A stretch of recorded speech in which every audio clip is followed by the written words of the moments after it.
X-Files. So, sophomore year of college, only two things matter to me.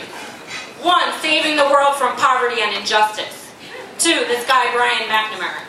I ran this community service club that focused on poverty issues with my friend Aaron. And we were really into it, and we strategized all the time about how we're going to have a big impact on campus. We're going to connect students here with the community at Penn, right down the street. And Aaron, my friend who ran the club with me one night, he met a homeless guy on campus named Alfred, who told him this whole story, and Aaron invited him to come along to the service center to one of our group's meetings.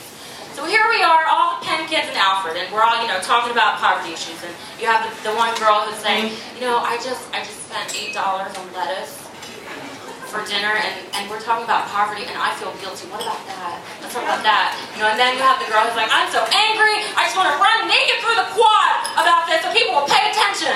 And then Alfred's sitting there in the easy chair, he's eating some pretzels that somebody put out. So, because I run the service group, I get to go on a networking retreat with some other campus leaders who run service clubs. Okay, and while I'm there, I meet my dream guy, Brian McNamara.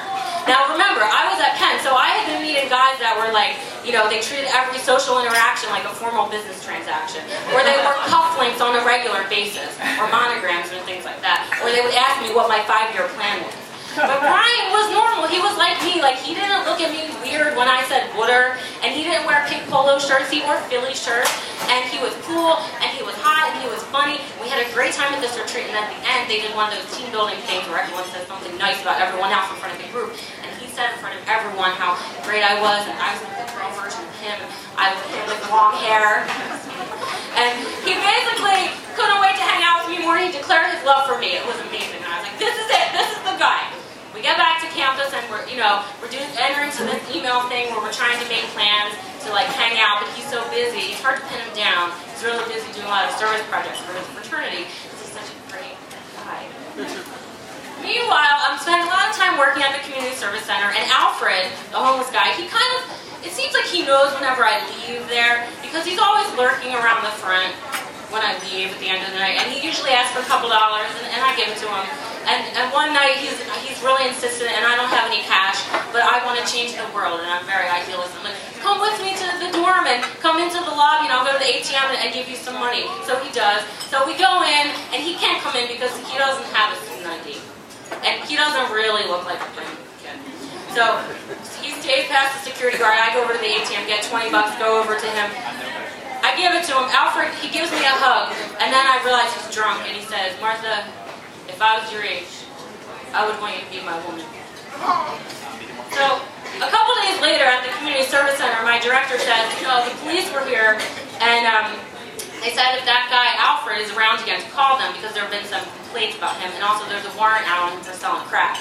And one of the younger staffers there apparently didn't get the memo because later in the week she says to me, Martha, this guy's been here every day looking for you. He left a note in your mailbox.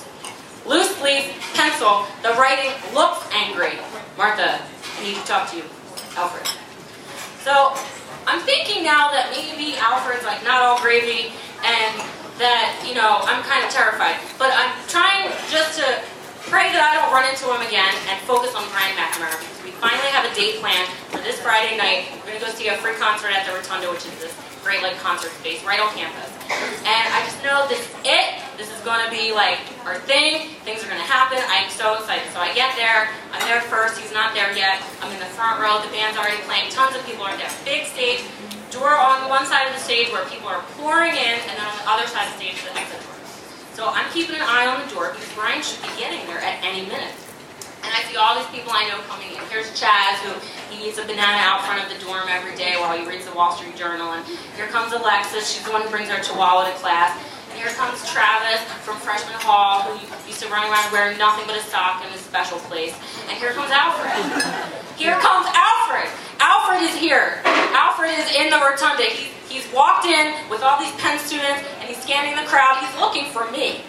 And I'm frozen to my seat, trying to figure out what am I going to do. And then here comes Brian McNamara right in the door. So neither of them have seen me yet, and I have to figure out what to do because as soon as one of them sees me, there's no turning back.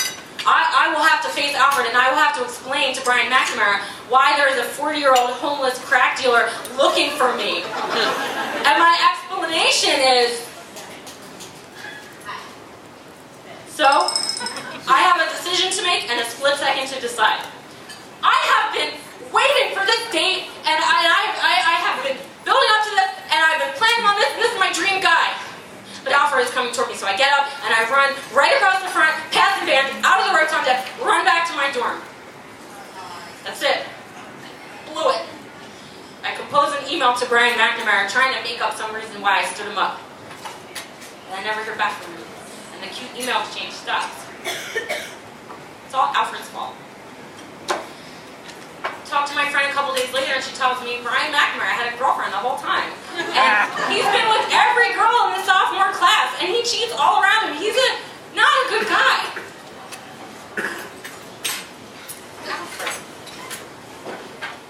Alfred, I'm going to give you the benefit of the doubt.